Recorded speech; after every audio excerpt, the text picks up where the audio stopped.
Hi అండి. Murudeshwar temple ప్రత్యేకత ప్రపంచంలోనే రెండో అతిపెద్ద శివ విగ్రహం. మురుదేశ్వర్ టెంపుల్‌కి అసలు ఎటువంటి ప్లాన్ లేకుండా అనుకోకుండా వచ్చాం. వచ్చిన తర్వాత నా మనసులో కలిగిన ఆనందం మాటల్లో చెప్పలేనిది.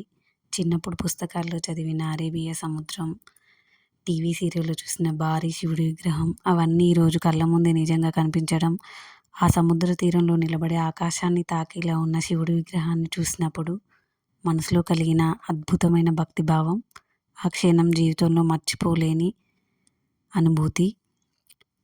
అది నిజంగా భగవంతుడిచ్చిన ఒక ప్రత్యేకమైన దర్శనం. మొదటగా రాజగోపురం ఒక 20 ఫ్లోర్స్ వరకు ఉంటుంది. లిఫ్ట్‌లో వెళ్ళి ఆ వ్యూ చూడడం అది ఇంకా ఆనందం. స్థల పురాణం ప్రకారం రావణాసురుడు ఆత్మలింగాన్ని వినాయకుల వారు నేలపై పెట్టారన్న కోపంతో ఆ లింగాన్ని పగలగొట్టగా కొన్ని భాగాలు విరిగి ఈ ప్రాంతంలో పడిపోయాయంట అని ఇక్కడ స్థల పురాణం చెప్తుంది. శివుని ఆశీస్సులు పొందాలని కోరుకునే వారికి ఈ పవిత్ర ప్రదేశం తప్పకుండా సందర్శించాల్సిన స్థలం. ఓం నమ శివాయ. Thank you.